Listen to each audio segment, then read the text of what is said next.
completely unintentional, and it was Sarah's giggle that did it for me. You've got the dirty mind, not me. Sorry, it just happened. Yes. Just slipped out, as they say. Oh, don't. Don't. There is so many punchlines in so little time. I don't know, only so many over 18 ratings you can actually get. Yes, we've got a lot to talk about tonight, like the real reason that e-cigs have to be banned. Public Health England managing to make a mess of things one way or another. What else have we got? We've got the Viscount, Matt Ridley, who has been very, very good. And we may get round to some other stuff as well. Before we do, though, we'll be getting round to what's over my shoulder. But that will come after the very, very new titles. Are they ready for this, do you think, Sav? Oh, well, I don't think they'll ever be ready for it, but... Are we going to wig out, Sarah? Oh, one of us is. Can't think which. Neither can I. Welcome to VT Talk.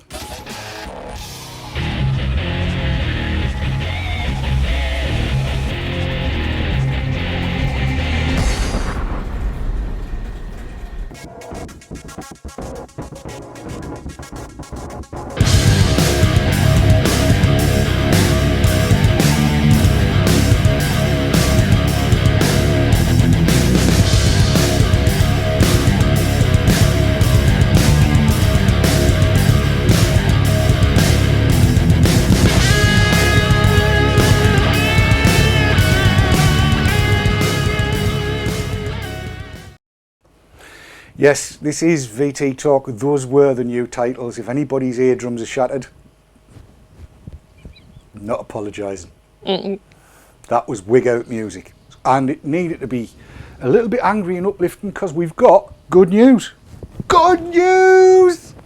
Let me put you across onto Sky 3, it says here. I don't know why it says Sky 3. It just does. There you go. EFVI Dodo boxes. Get a look at the map now. After last week, and I've got that up specifically. Let me read you out what I've had from Dodo Box HQ. It says, as you can see, it says there's a lot more shops on the map, the other green dots, and a lot more shops have now returned signatures. Those are the green balloons. And if you look there at that one that were there, Raw Jeans in Liverpool has collected 187 signatures all by his or herself. That's good. And if you get it, I'll take that out. And look at all of that little lot. There's bazillions. Look at it. And that was just in 2 weeks. 187 signatures in just 2 weeks. The UK is still number one for total signatures, 17,700 at the time of writing. The UK overtook Denmark into second place percentage-wise. We're now at 32%. That's 32%. And this week's daily average is 226. That's 226 signatures per day, which is very good. We need to average there or thereabouts, just slightly less than that, in order to reach our target. But remember, our target is twice what our target is. They're telling me that local volunteers are still needed in all areas to help collect signatures from shops. There are a few boxes available in the northeast, northwest, northeast and west. Just ask and they'll send you one. To volunteer to help, please visit UK Vapers, UKV, the forum, or email dodobox@efvi-uk.co.uk. That's dodobox@efvi-uk.co.uk.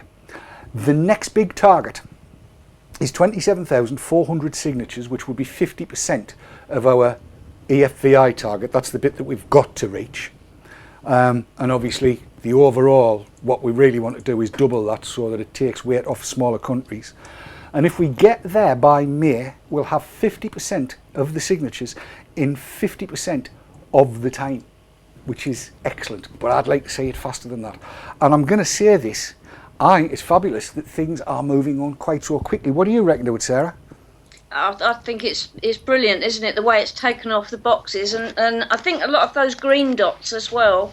I know they've been having trouble getting the reports to come back for some of them. So what's actually going on? What's actually going onto the map? There's an awful lot more going on behind that as well. Be really good if people could report back to them, but obviously it's time consuming and vendors have got other things to do. But generally just looking at the figures, I've been watching the figures on the website, and the way it's taken off in the last 2 weeks is just incredible, really incredible. Absolutely, I think it's phenomenal. I think it's absolutely phenomenal. Who would have thought a little green box would have done quite so well? And people on Twitter will have seen that France has just taken a delivery of a pile about massive big. Theirs is called a Bulldog box. Hungary's got some. Germany's coming on board and getting that started. Steffi was telling everybody about that a couple of days back. You've heard something about that as well, haven't you, yourself? Yes, and I mean, Steffi has just put in chat, Germany is catching up with the signatures. They just let us have a little bit of breathing space before they catch us up again. Mm-hmm. Oh, no. No. We're gonna win. We're gonna win. It's not a competition, but we are gonna win, aren't we? Yeah. We are. Because I've put me round glasses on, especially the Harry Potter ones. Why didn't you tell me, Sav? But I thought that was the reason you bought them. Not really. Never mind. I can at least see a Dodo box perfectly clearly with these glasses. It's very good. I can see you on everything. It's great. I know they look stupid, but I can see through them. And that, I think, is the important part. Well, it's a big part of it, yes. Yes. Being able to see really helps. Apparently so. I saw an advert on the telly the other day. You know what, everybody keeps on talking about how we've got to be truthful when it comes to adverts about e-cigs and stuff like that. Mm-hmm. And you get all the little writing underneath all of these things, like if you go onto one of these quick money with sliders and stuff like that, it has APR 53,497%, APR variable, if you don't pay it in time we'll break your legs and all that kind of stuff, and it flashes up for like 20 seconds. Mm-hmm. This was about looking after your eyesight by going to the opticians on a regular basis, and that'll help you see more or less until the day you die. We help most people see until the day they die, and I'm thinking, but most people can't. Whether you go to the opticians or not, you can't. You might not be able to see very clearly, things might be blurred, but you still can't. And I thought, my God, if that's truthful with what is actually, when you think about it, a medical product, there's a rabbit adrift here somewhere, which probably brings us neatly on to our first little bit. Are we ready for it? Sarah's sitting there wishing she has a biscuit. Yeah, I am. Oh well, get one in the adverts. Right, let's go to this first piece, which is the real reason electronic cigarettes need to be banned, which was posted on April the 28th by Dick Teach. I make no comment. It says, listening to the news this morning, we at controversiality.com were overjoyed to hear that the number of people using electronic cigarettes on a regular basis had hit 2 million.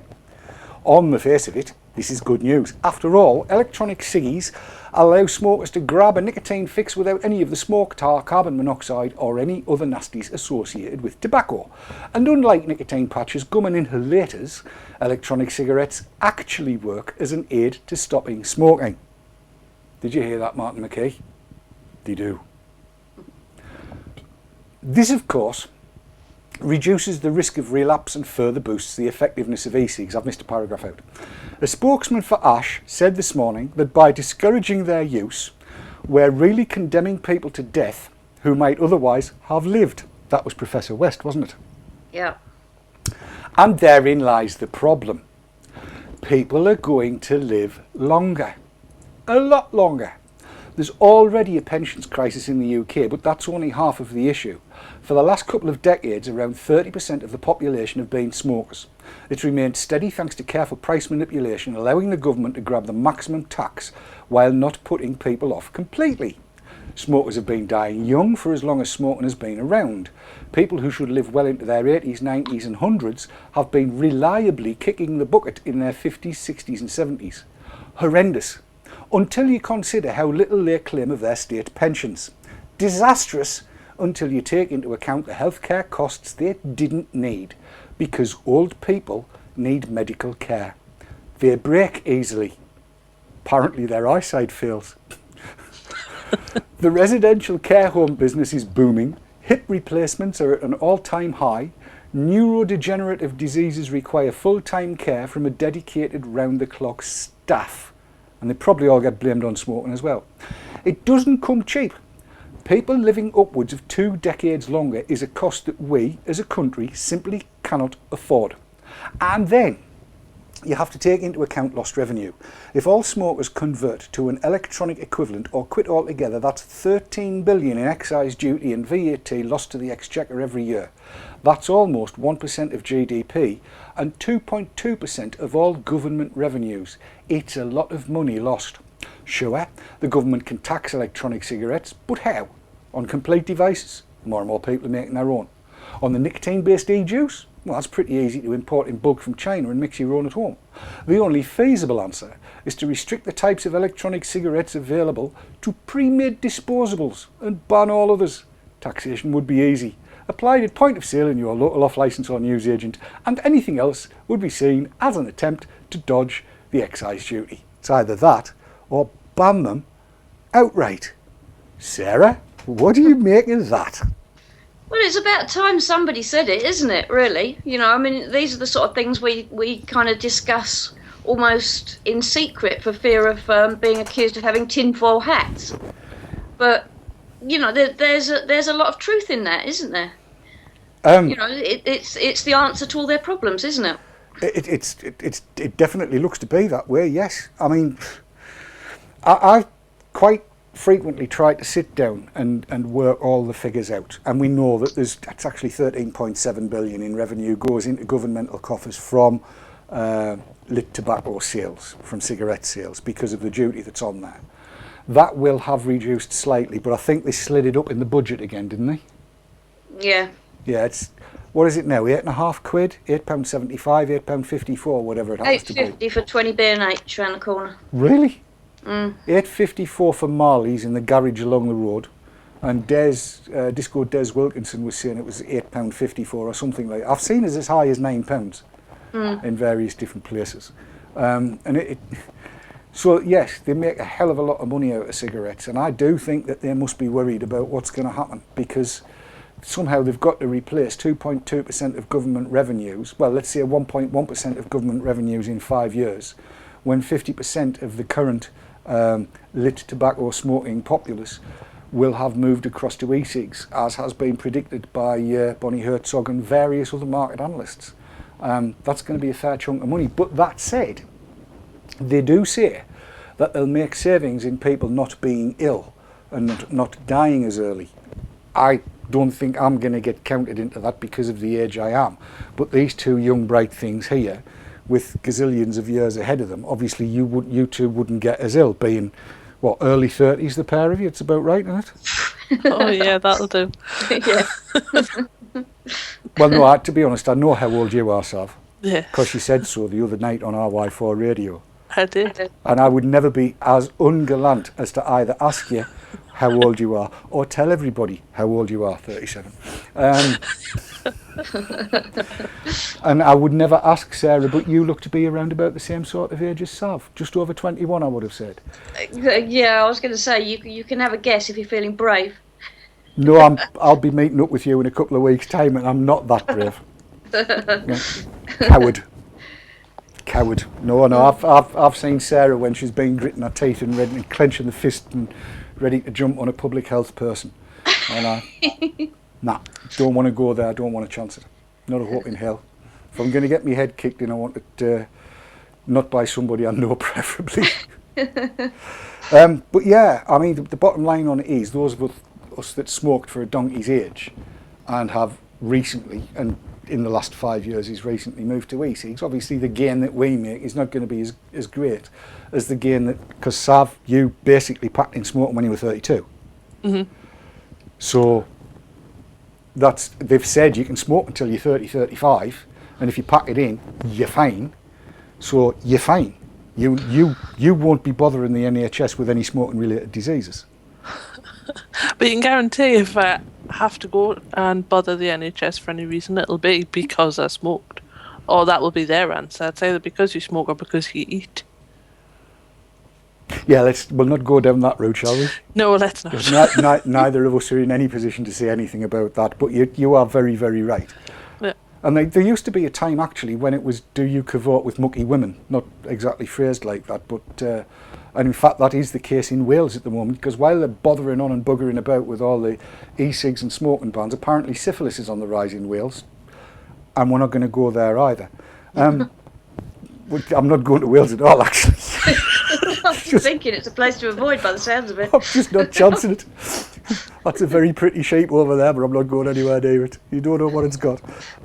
Sorry if you're in Wales. It just struck me as being, how can they let something like that happen and bother on about something that's actually saving lives, and let something that's far more deadly, and tertiary syphilis is horrible. How can they let that be on the rise? They've got their priorities completely, totally and utterly wrong. And I've gone slightly off the subject. What's Chat had to say about all of this? Chat have had an awful lot to say about this. Why am I not surprised? Neil Ross says a great article this, as does Leanna Lawless. TJ says, so we now don't think of the old people. Natasha Gilbert has said, so is this guy saying that smoking is just a means of population control, and now with more and more people vaping we're going to have an economic crisis? Yes. Yeah. Phantom Diablo says, as I pointed out on this article, the average lifespan has increased by 21 years over the past 40 years, and this has zero bearing on e-cigs. Entropy says they should welcome e-cigs then, as apparently nicotine is an immune suppressant according to that silly person on the BBC. TJ says, cull anyone over the age of 50, that'll do it.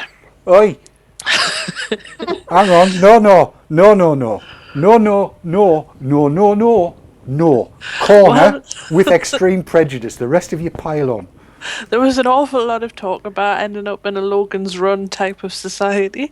Big Craig has said, I thought it was the 1st of May, not the 1st of April. Mitch Dogger says, I'm tempted to write to my MP and apologise for possibly living longer and affecting their economic plans. Phantom Diablo says, just increase retirement age to 90. And John Diver says, 2.2% is tiny. This is a very simplistic argument. Personally, I think it's scaremongering. I think it's worthy of thought. I know Paddy Costell's quite keen that this has been brought out into what he's terming the mainstream media, and no doubt it'll get picked up. And it is food for thought, but it certainly is something that we can, as a community, point out to MPs and MEPs and everybody else that we talk to and say, look, is this the real reason? Is this really why you're on your high horse about this? Has this got anything to do with it? And get them to justify why it hasn't. Because the minute they justify why it hasn't, we then have the ammunition to say, we can argue the point. If it's not about the money and it's about health, then we win. Surely? Would you agree? Yeah, I would. I mean, basically, if you challenge them on that, then they've got to say what the real reason is. You'd hope, wouldn't you? Yeah. I did wonder as well whether it's got anything to do with the fact that, as ex-smokers, there's quite a lot of us who have probably loaded ourselves up with future problems, and now we're not paying for them. I'm less than convinced about that. I've got to be honest, because everything I've read about the way the carcinogens work is that it's a cumulative process that takes many moons and bazillions of mutations.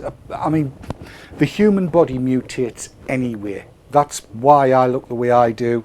Well, no, this is not a very good comparison because I'm a bloke and not dressed in pink, no matter what anybody might say. But you two ladies are of comparable age, born at the same sort of time, from probably quite similar backgrounds, and yet you look nothing alike. And that's as a result of the genetics of it all and the various different mutations that have occurred going right the way back down your whole genetic background. So at some point in time, all Homo sapiens would have had brown eyes. That's true. They just did. They had brown eyes. At some point along the line, there was a mutation and blue eyes came about, green eyes came about, hazel eyes came about, grey eyes came about. Apparently I've got blue eyes, so I'm a mutation. Savs are, I'm looking, Blue. blue. What colour are yours? Green. Green.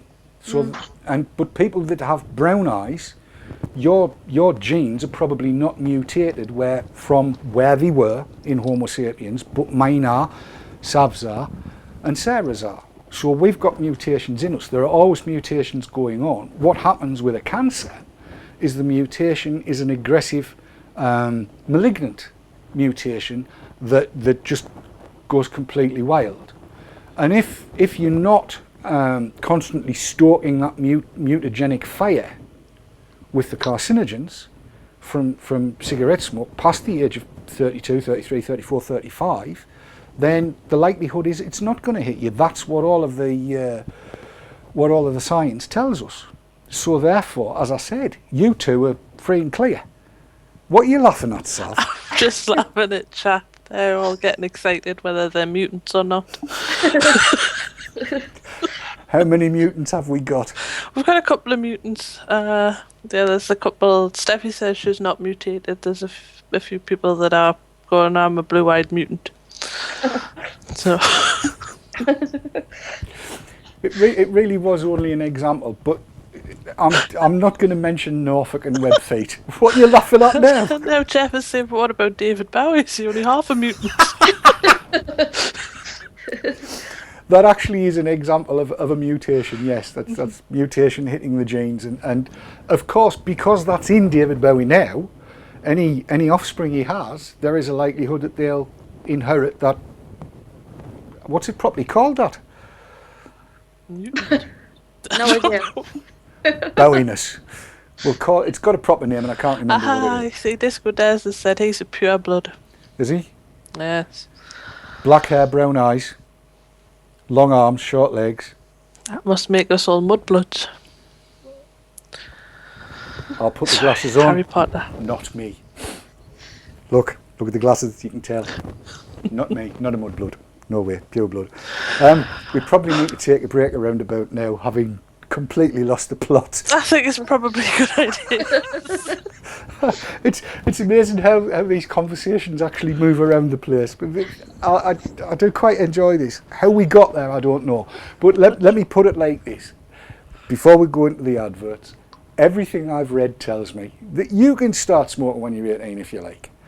If you switch to e-cigs when you are around about 30, and for sure before you're 35, you are not going to be bothering the NHS with smoking related diseases. There's enough research out there to confirm that. And on that positive note, we'll be back in a couple of minutes. Don't go anywhere.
iVapor and iVapor Elixir, based in Yorkshire, for your e-cig needs. That's ivapor.co.uk and ivapor-elixir.co.uk.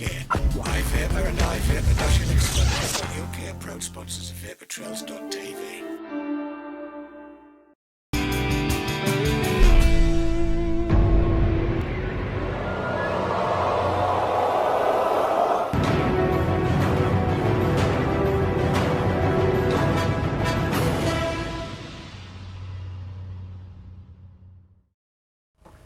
And we're back in the room here on VT Talk on Thursday, the 1st of May. Should have been doing the show on Sunday because that's Star Wars Day. It is. May the 4th be with Yep. you. Yes, Dave will be with you on May the 4th on Star Wars Day. Let's bumble into the next piece of literature that was flopped onto my desk earlier on during the course of the day. Again, if you're on Twitter's marvellous for this. You get stuff before the papers even know they've got it themselves. And all kinds of conversations ensue. But let me share with you this one. And there's good news that comes off the back of this, aside from anything else that might be there. This was in the Groniad, I think. No, the Independent. It says, health officials have considered banning the use of e-cigarettes in public places in England, according to documents from a recent board meeting, which wasn't there just before the show, by the way. I went to have a look and couldn't find it. The suggestion, one of a number of options raised at a Public Health England meeting in February, proposed prohibiting e-cigarette use in workplaces, educational and public places to ensure their use did not undermine smoking prevention and cessation by reinforcing and normalising smoking. Easy for me to say. Public Health England said that it had not called for a ban and was still considering options. Health authorities in Wales are already planning a ban on e-cigarettes in public places, and Welsh Health Minister Mark Drakeford has expressed concerns that the products which contain nicotine could lead to a new generation becoming addicted to the chemical, bubblegum. However, a recent study by the anti-smoking charity Action on Smoking and Health, ASH, suggested that the vast majority of e-cigarette users are current or ex-smokers, and the charity has backed the products as quit smoking aids. Professor Kevin Fenton, PHE's National Director of Health and Wellbeing, said, "We have not called for a ban on e-cigarette use in public spaces. PHE is working with our partners to consider the options for supporting safe use of e-cigarettes to reduce harm and support smokers to quit, some of which were discussed by our board in February." That's what it said. Public Health England. Potentially, possibly, maybe's thinking about suggesting that it might be an idea to potentially, and so on and so forth. However, of course, what a lot of people might not know is that young Sarah, sitting up there in the iMac, will be at a meeting with Public Health England, as will I and Lorien and Oliver Kershaw and a few other people, including Jerry Stimson, on May the 15th. That's a fortnight today. That's where we'll be. Would you like to tell everybody what's happening at that? Well, Martin McKee's going to be there. Bubblegum. Yeah. I mean, you know, I don't know that much about what's actually going to happen. I believe we've got speakers, and then we've got we break into groups for kind of mini symposiums. One's on media, I believe. One's in on e-cigs in stop smoking services. I can't remember what the other two are. But we are going at Martin Dockrell's invitation. Yes. Because he wants our input. I think probably the idea will be that we split off into the 4 different groups, so that there's at least one of us in each group. That's certainly what he discussed at the time. Mm-hmm. So hopefully we'll be able to get the message across. Yeah, I mean, it seems to me that the bottom line on this is this. I think this has been a discussion document. I think it's something that they're considering making part of their articles. But that discussion document happened and was produced before Martin Dockrell, who was the policy manager at ASH, had moved across to Public Health England to head up the tobacco control division thereof.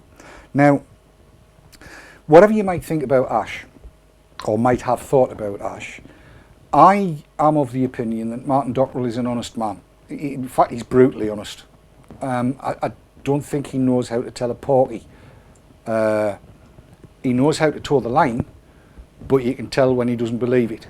And I think in terms of e-cigs, I would go so far as to suggest that he's extremely supportive of them. Would you agree with that, Sarah?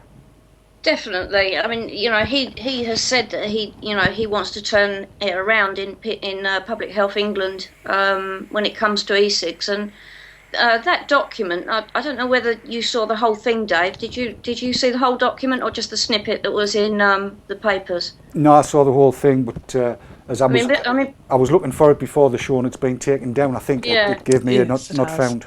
I mean, basically what it said at the start of the document was it described the contents of Annex 2, which is where those quotes came from. Mm-hmm. And what it said was this is not Public Health England's position on the matter. These are basically notes of what was brought up at the meeting on February the 3rd by the people who were there. And Old Dodder actually tweeted a link to the agenda for that meeting.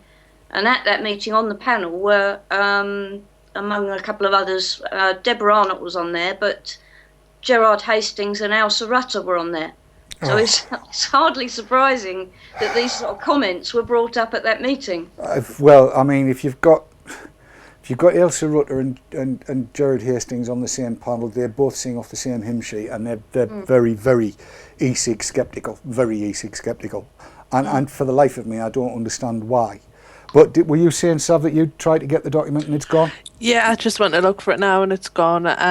But there's a few people in chat that are saying they've got copies of the document.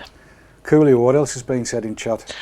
Well, Lorraine has said it's interesting to see that document is gone, and Blaze has said, why do I think that if they've pulled it, there might be something in it? Entropy 72 has said, is this a case of policy informing evidence again, and that the policy has changed since February? Max Drummers says, regarding the meat and terror, strip off that muppet for me, please, will you? And Mitch Dog has said, please let Dave and Mr. McKee wind up at the same little discussion group. Oh, please. That is the intention. Even if I've picked the wrong one to go to on the registration form, that is the intention. I would really like to have a conversation with Martin McKee, because I've invited him onto the show now 8 times, and 8 times I have had no reply.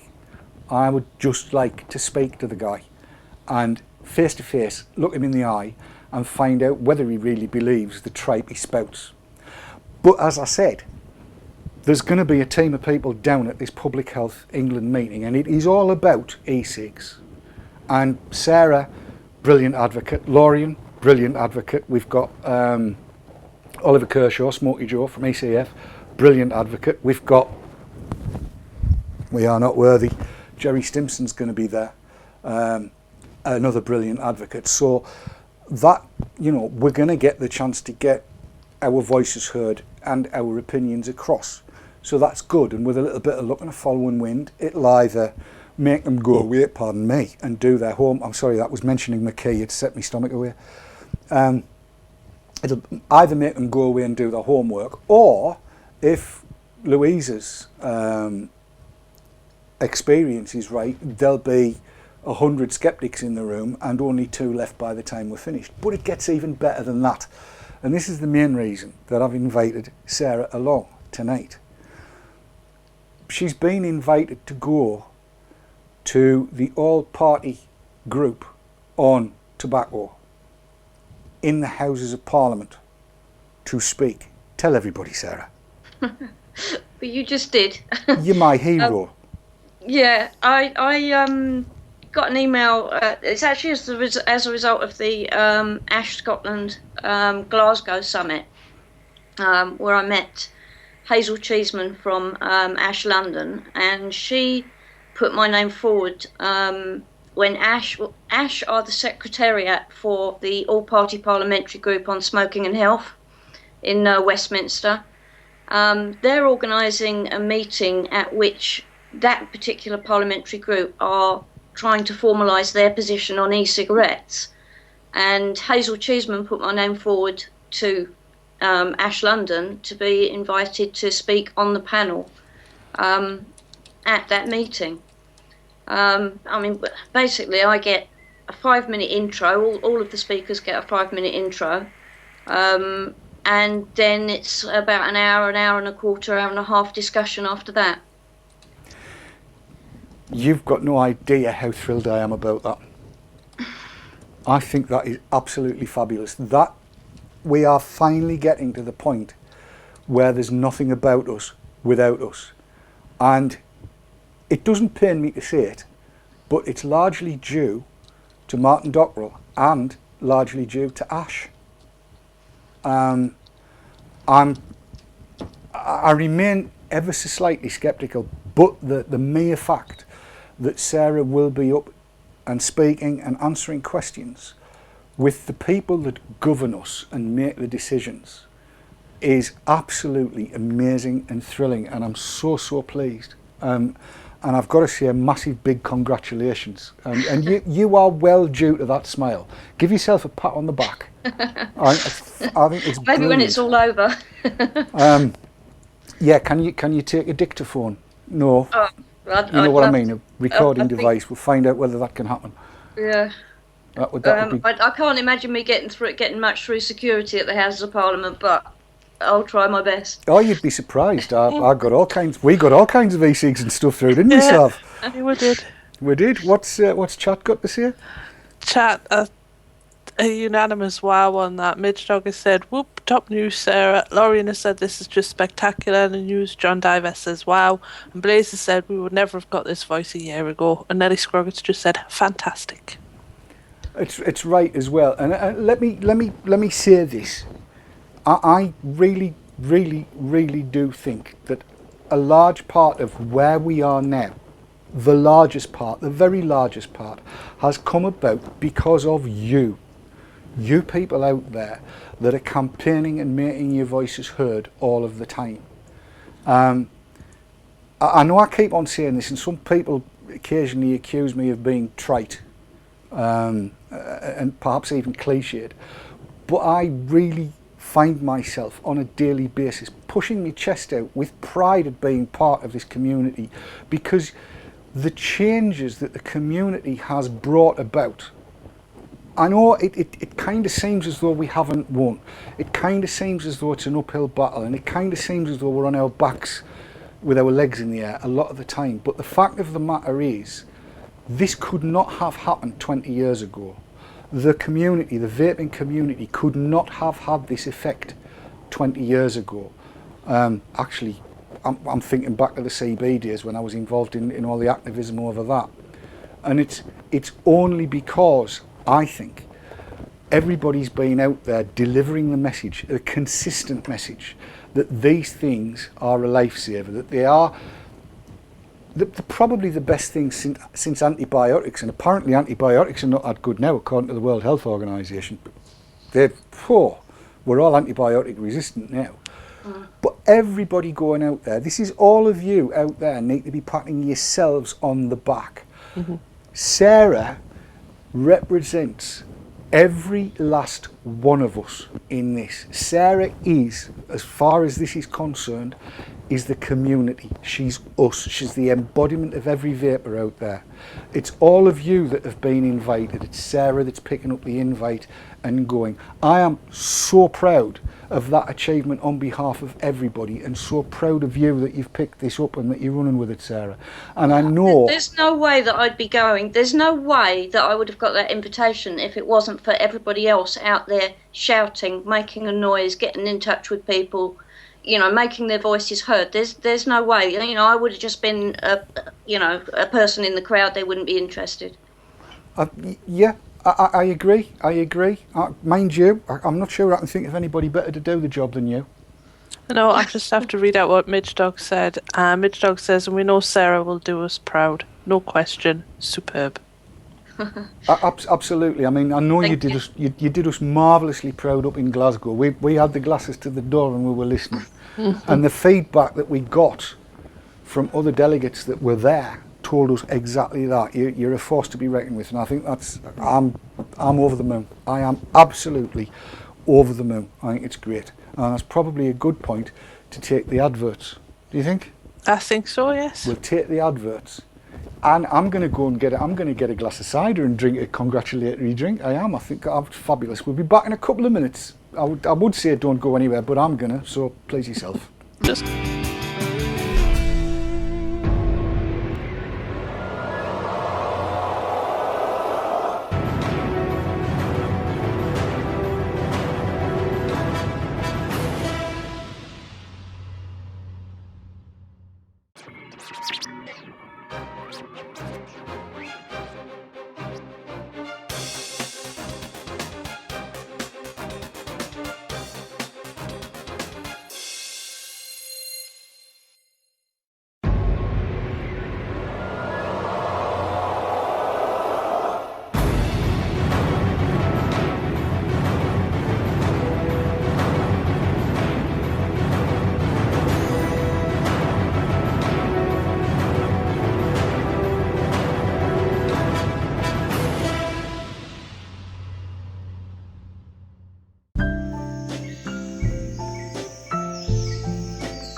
was.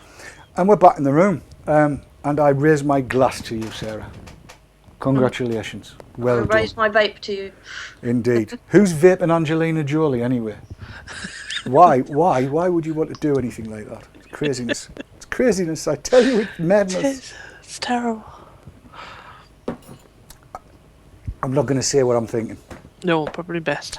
Probably wise. The laws of libel prevent it. Let's move on to the next bit. A lot of you may well be aware of Viscount Ridley, Matt Ridley, in fact, who is, I hesitate to say it, but he's a Geordie lad, isn't he, Sav? He is, yes. And he's a canny lad and all. Mm-hmm. He knows how to clag things. He certainly does. He knows how to go plodging through clarts as well, doesn't he? Aye. How many's logged out now? Let's get on to what he's had to say. Here it is. It says e-cigarettes are making tobacco obsolete, so why the hell ban them? The left, and the medical establishment ought to get behind this marvellous development. Matt Ridley, 3rd of May 2014. Might have got out a bit early.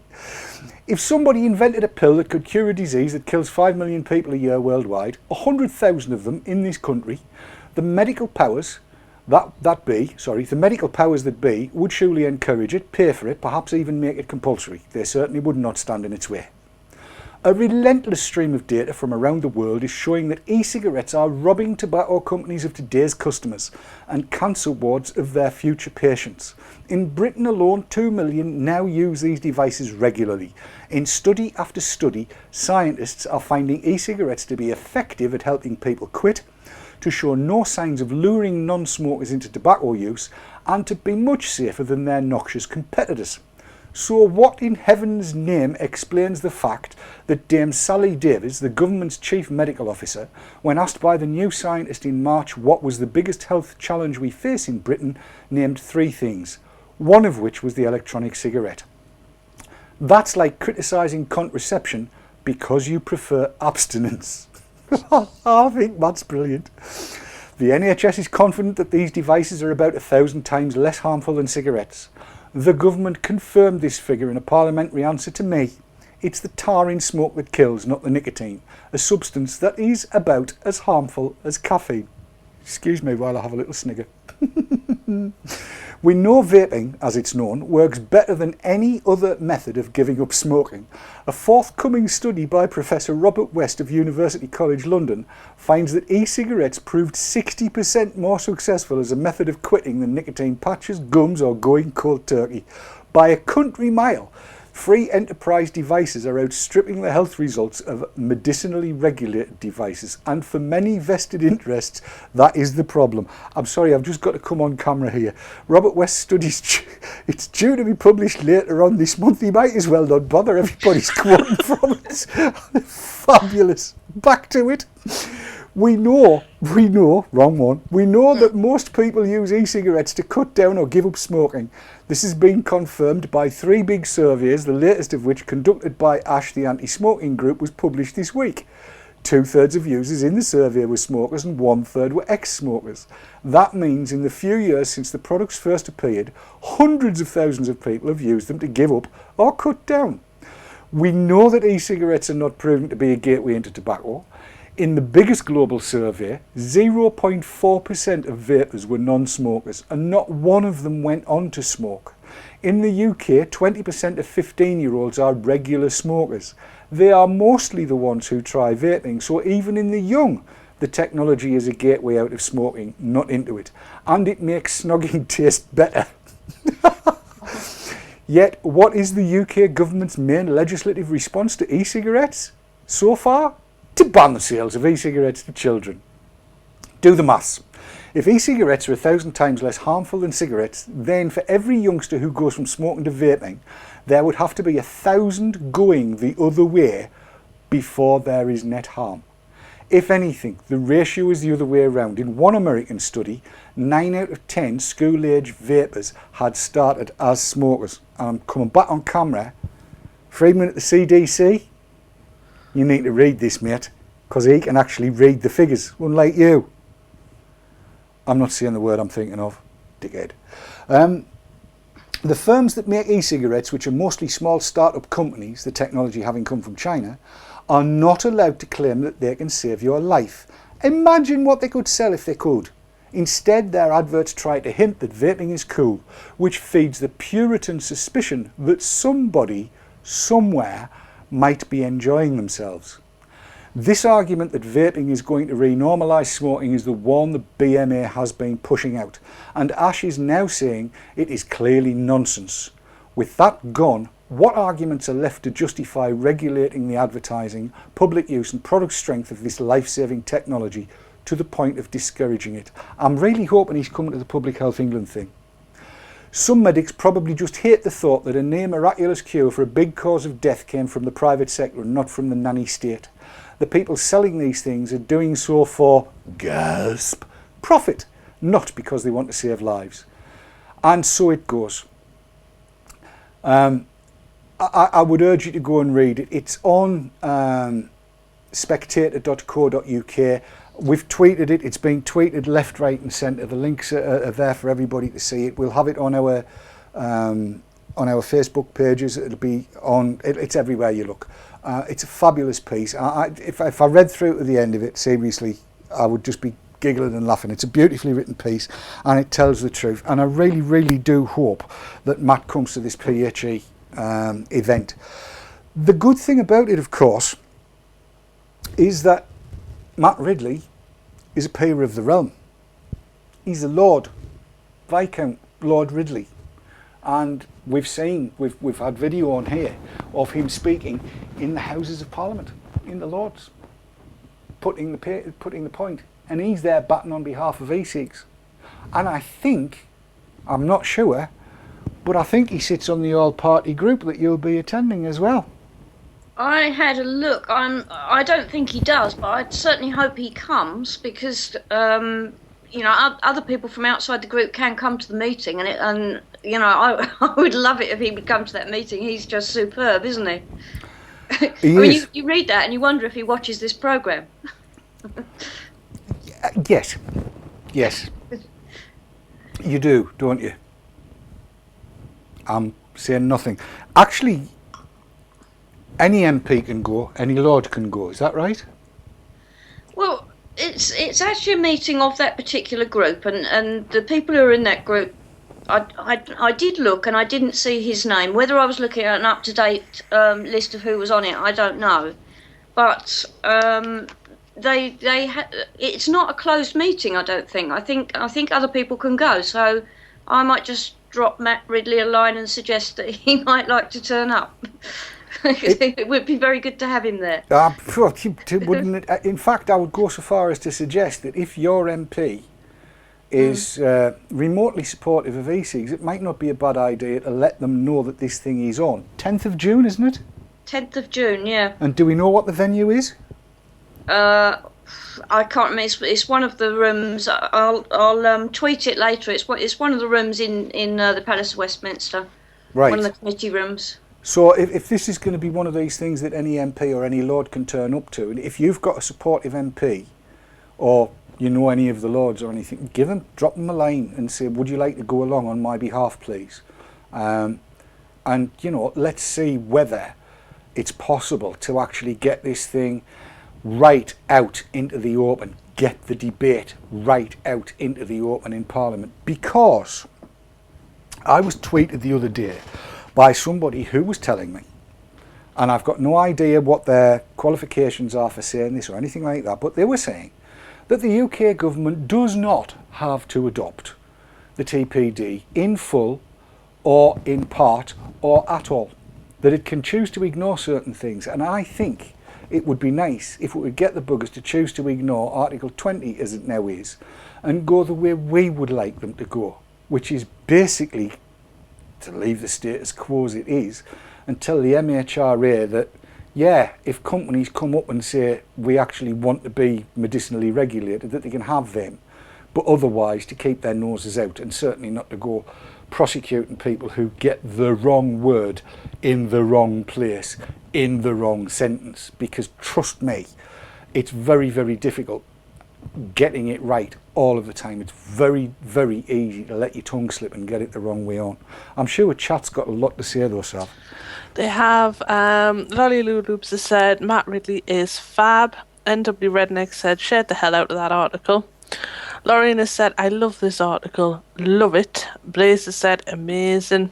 Lauren also said, really looking forward to the Robert West study. Gary Debris has I was said... going to say, on Robert West study, I think we've pretty much seen it all together already. Everybody's quoting it. Sorry. Yes, Gary Debris wants to have Matt Ridley's babies. That, Gary, I know where you're coming from, mate, but that's going to be both painful and biologically not possible. And I don't want to watch that one either. No. NW Redneck says, every time I read that article, I want to do a happy dance. So full of truth and awesome. Entropy said, and if you read the actual survey that Ash did, the questions were deliberately placed to be as anti as possible, leading questions to get negative results, and they still got the results they did.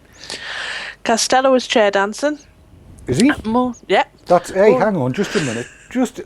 That's trademark me. I'll have you know that.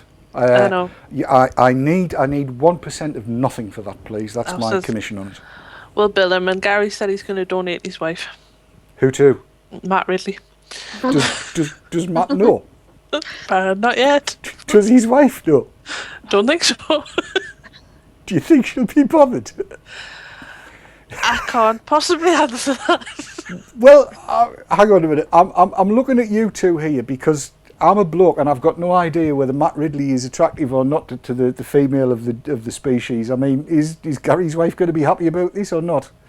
Well, you see, the way I look at it is the more he keeps talking like that, the more attractive he gets. Is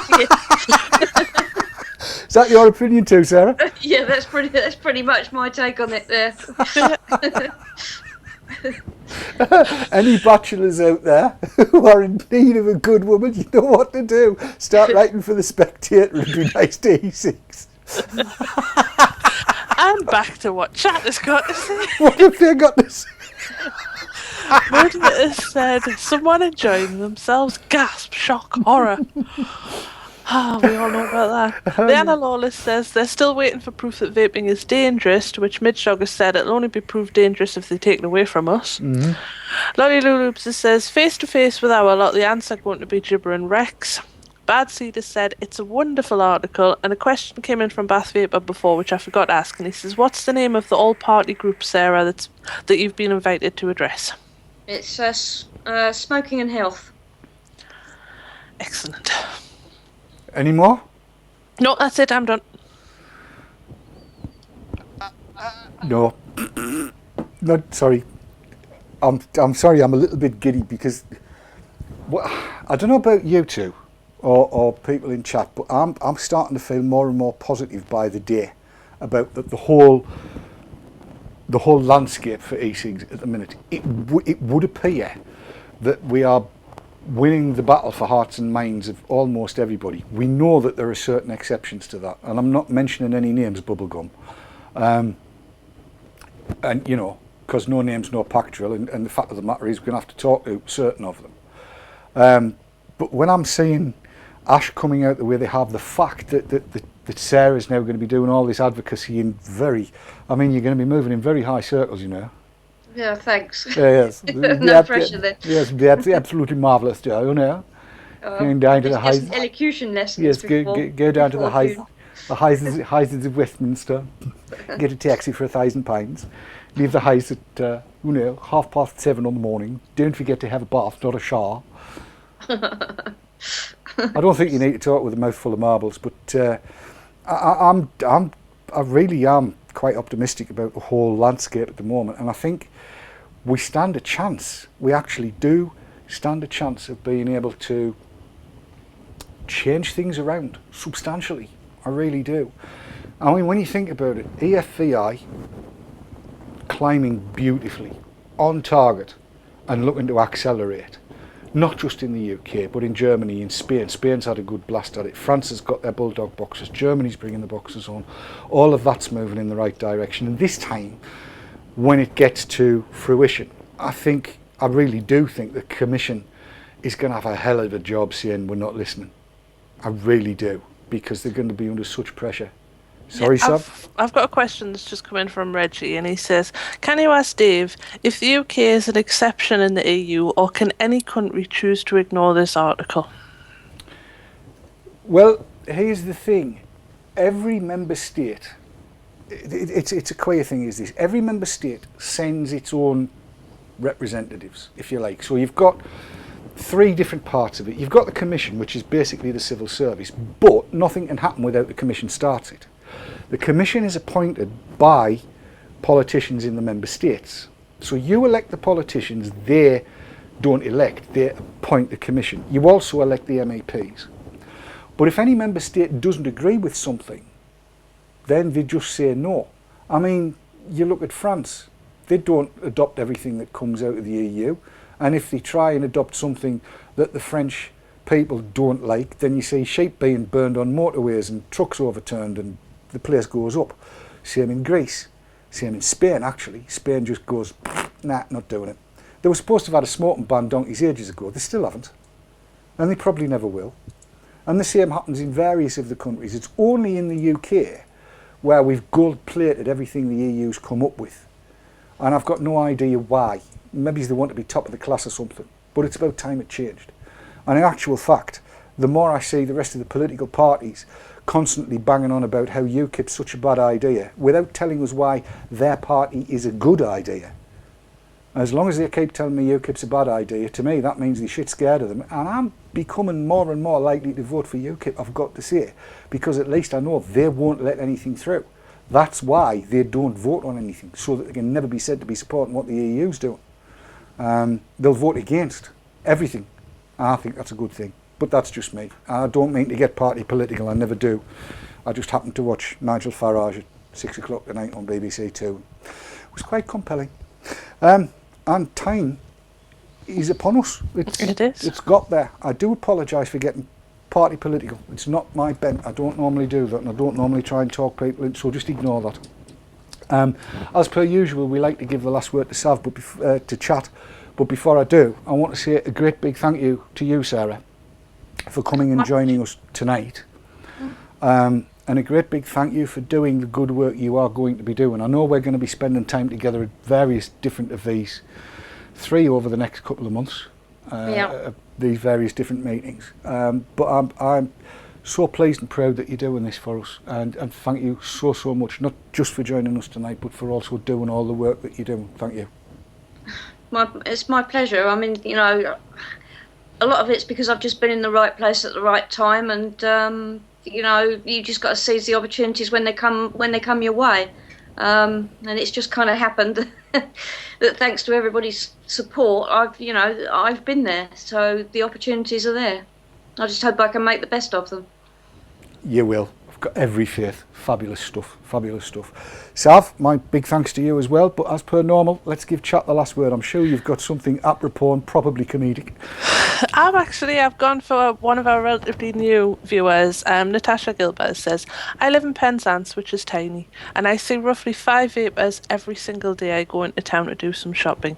They're growing. Our numbers are growing, and we're not going anywhere. Too bloody right. Get on. Good on you. Penzance, isn't that near where Lorian's from? It's the same county. They're probably sisters.